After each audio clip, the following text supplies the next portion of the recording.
Basta umuwi ka ng buhay. Yan ang sinabi ko sa kapatid ko nang sinabi niya sa akin sasali siya ng isang fraternity.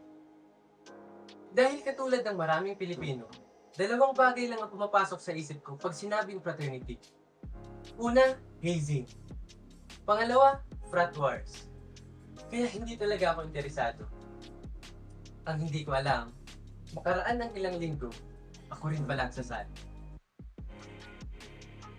Nagkaroon kami ng project sa Cavite at doon ko nakilala ang kapatid ng boss ko na isang Alpha Pi Omega member. Doon niya napaintindi sa akin ang kagandahan ng apo na hindi nabibigyan ng tinig. Doon ko na-realize na minsan, mali pala ang inaakala nating tama, lalo na kung kulang tayo sa pag-unama. Doon ako nagkaroon ng interes. Pag-uwi ko ng Naga, doon na nagsimula ang pledgeship ko. Unang linggo ko pa lang sa pledging, parang napaisip na ako. Parang mali yata itong nasalihan ko. Kasi ganun pala kahirap sumali ng apo. Hindi katulad ng iniisip ng karamihan na dahil sa hazing. Ang mahirap ay ang commitment. Dahil para ka na rin nag-enroll ng isang subject na napakarami mong teacher. Dagdag pa dyan, isa akong estudyante at working student. Habang nasa process, napansin ko na yung pagbabago ng katawan ko. Pagtingin ko sa salamin, kalbo! Na para bang dati, ang tagal-tagal pa namin ng barbero kung ayusin yung buhok ko. Parang ganito. Bawasan natin ang ibabaw. Trim lang po. Yung gilid, okay na ba yan? Pwede pong pa-tape with fade. Yung likod, nipisan ba natin? Pwede pong konti lang. Na para bang big deal sa akin ang buhok ko. Pero ngayon, kalbo, kailangan ko yung tanggapin, gusto ko magpatulog. At ang pinagpapasalamat ko, hindi ko tinakbuhan yung pagkakataon na yun. Dahil sa puntong yun, natutunan kong harapin ang mundo na hindi nakabase kung anong itsura ng buko. In my previous work, I'm attending meetings with the mayors na kalbo. And I realized, the world doesn't care. It will care about the value you can bring. And that is the day that I stopped romanticizing my hair. Kaya simula noon hanggang ngayon, kalbo na ang buko. Kasi unang-una, ang presko. Pangalawa, hindi ko na kailangan magsuklay. After ko maligo, damit, okay na. Doon ko rin natutunan kung saan umiikot ang ako. Leadership, friendship, service. Leadership. Kaya pala most of the time, marami kang makikita ang APO member sa government or politics. Isa na dyan sina Brad Jesse Robredo, si Vice President Pedro Marbinay, and sa Calabanga, si Brad Eddie Sibel. Dahil pala ito sa process, kasi sa akin, pinaramdam nila yung rock bottom. Not until I realized that they are doing it for me to appreciate every little things. Kaya pala maraming napuproduce na good leader ang ako. Kasi when the time has come that you can find yourself in the position of leadership or privilege, you're most likely to treat others with empathy. Kasi you know how it feels. Alam niyo yung feeling na nag-brand out. Tapos biglang nagkakuryente. Kasi ganyan tayo. Na-appreciate lang natin ang mga bagay-bagay kapag nawawala. And Alpha Pi Omega is good at adding a little bit of darkness for you to see the light. Dito ko rin natutunan ang accountability. When something good or bad happen in your life, you should be accountable. And that is why Alpha Pi Omega recruits college students. Kasi nasa tamang edad na sila para mag-isip. And we want them to become accountable in their decision. Kasi some leaders like to take all the credits when everything's going well. But when something goes wrong, they always putting the blame on others. And in the process, they will test your leadership. They will require you to accomplish tasks for you to become part of the organization. In my case, they required me to think of an idea on how I could give back to the society. At that time, me and my friend do some gigs here in Naga. So naisipan ko, asking for a cause. And my ego telling me that I can do it alone.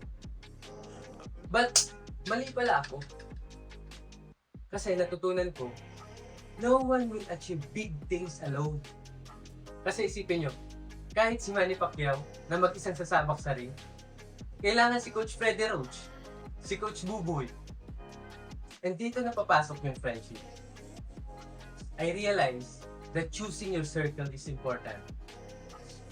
Lucky for me that I end up joining Alpha Phi Omega, not knowing that they are very supportive, lalo na sa basking for a cause.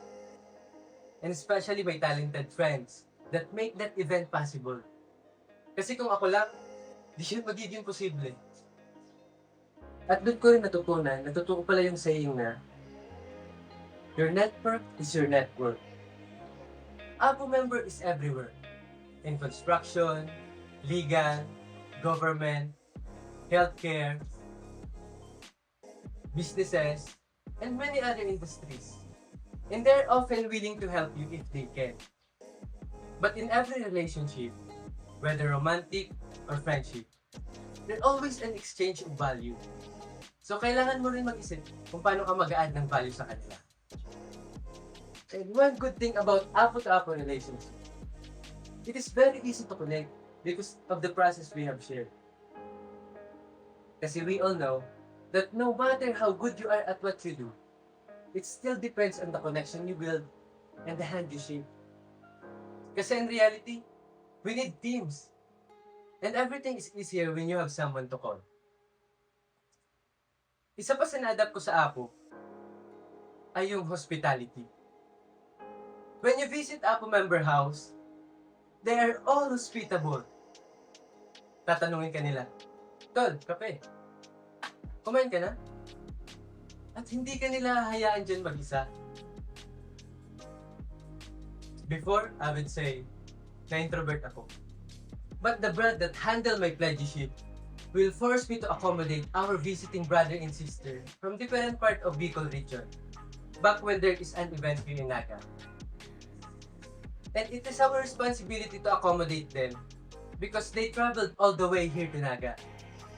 And sabi pa sa akin ni Brad, they will do the same when you go to their places. At totoo nga. Kaya, if you're an Apo, you can go everywhere. And there will always be someone that is willing to help you if something happens. Kaya most of the time, successful ang mga services ng Apo dahil sa friendship na perfect nila. Service is the lifeblood of Apo. It is giving your time, effort, energy, without asking for return. Maraming mga services ang Apo. Blood donation drive, clean up drive, fundraising activities, feeding program, libreng tuli, at marami pang iba. Isa na dito ang service to the school. Last 100 years anniversary of Alpha Phi Omega, our chapter donated university map to help teachers and new students to navigate the school more easily. And without a teamwork, this would not have been possible. Some of our brother and sister, even though they are far, they send help to make it possible. And sometimes, it is not all about the money. Kahit anong ways na pwede kang makatulong, is appreciated. We, as the students, our task is for the papers, design, and construction monitoring. It is our simple way of acknowledging the trust that the school has given us by allowing us to enter the university and recruit students. And that is why we work hard to protect our good standing in the school by ensuring that we have no hazing-related cases. We also want to change the stigma surrounding fraternity inside the society, especially among parents and students. This is not the frat that your mom warned you about. You can find many good people inside the fraternity. Think of it as portal for a good kamarade. Hindi ko sinasabing perfecto ang mga taong bumubuo dito. Pero base sa mga nakilala ko, ibang-iba sa mga naririnig ko. At kung may isang bagay man akong natutunan sa karanasang ito yun. Minsan, mali pala ang inaakala nating tama. Lalo na kung kulang tayo sa pag-unawa.